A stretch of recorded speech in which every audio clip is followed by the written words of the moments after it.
नव्या, तुमने गाड़ी की चाबी देखी है? ये रही, लीजिए। अच्छा ठीक है, अब मैं चलता हूँ। अच्छा सुनिए, मुझे 5 लाख रुपए चाहिए। 5 लाख रुपए? क्यों? बस काम है कुछ, बिना पूछे नहीं दे सकते क्या? हाँ तो पूछूंगा ही ना। 5 लाख रुपए मांग रही हो तुम, कोई छोटी मोटी रकम नहीं है। अरे मैं तो बस तुमसे पूछ रहा हूँ कि किस लिए चाहिए 5 लाख रुपए, मना थोड़ी कर रहा हूँ देने से। वो घर वालों ने मांगे हैं। घर वालों को देने हैं? क्यों देने हैं? वो छोटी बहन की शादी है, इसलिए पापा ने कहा कि मैं आपसे पैसे के लिए बात कर लूं। तुम्हारे माँ बाप को ना बिल्कुल भी शर्म नहीं है। जब देखो तब तुम्हारे पास मुंह उठा करके फोन कर देते हैं। कभी इस चीज की जरूरत है, कभी माँ की तबीयत खराब है, कभी ये लाना है, और अब तो बहन की शादी है। अरे हमारे घर में पैसों का पेड़ थोड़ी लगा है कि जब मन किया फोन कर दिया और पैसे मिल गए। उनसे कह देना कि हमसे जो मदद होगी वो हम कर देंगे। पैसों की कोई बात करने की जरूरत नहीं है, समझी तुम? हाँ पापा, पापा मैंने बात तो की थी उनसे। 5 लाख रुपए तो नहीं हो पाएंगे, पर जितने हो पाएंगे मैं करती हूँ, आप टेंशन मत लो। जी पापा। अच्छा पापा, मैं आपसे बाद में बात करती हूँ। आ गए आप? मैं अभी आपके लिए पानी लेकर आती हूँ।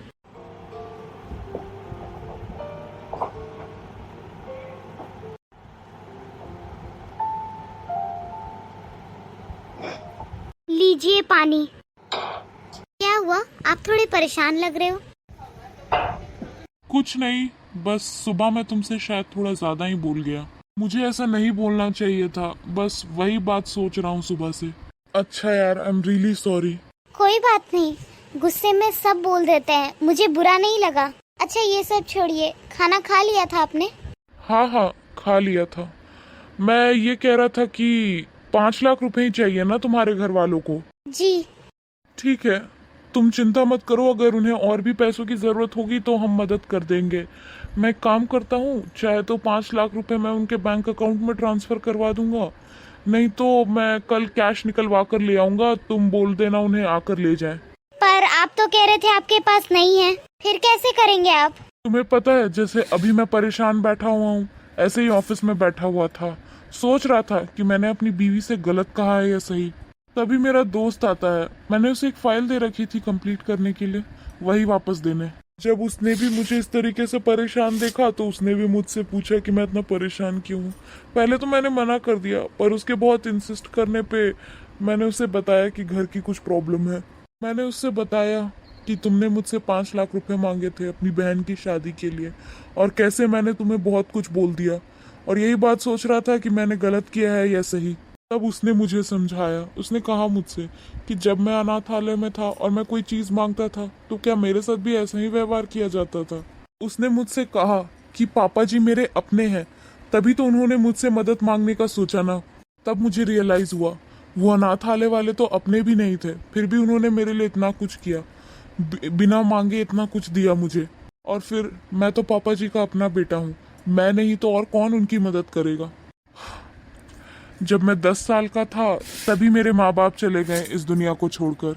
तब से मैं अनाथालय में ही पला बड़ा हूँ। उन्होंने ही मेरी जिम्मेदारी उठाई है, पर उन्होंने मुझसे कभी ये नहीं कहा कि हमने तुम्हारा ठेका थोड़ी ले रखा है कि तुम्हें खिलाए भी, पढ़ाए भी और तुम्हें यहाँ रखे भी।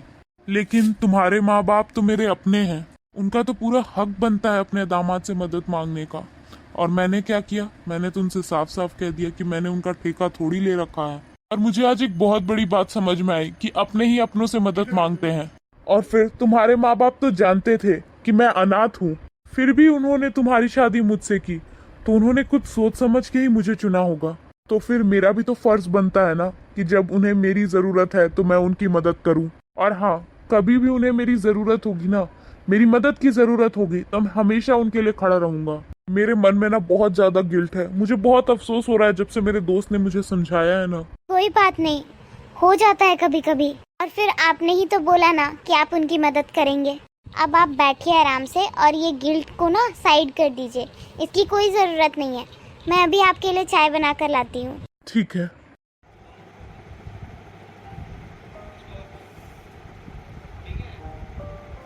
Guys, for more such videos, do like and subscribe the channel and share these videos and shorts with your friends and family.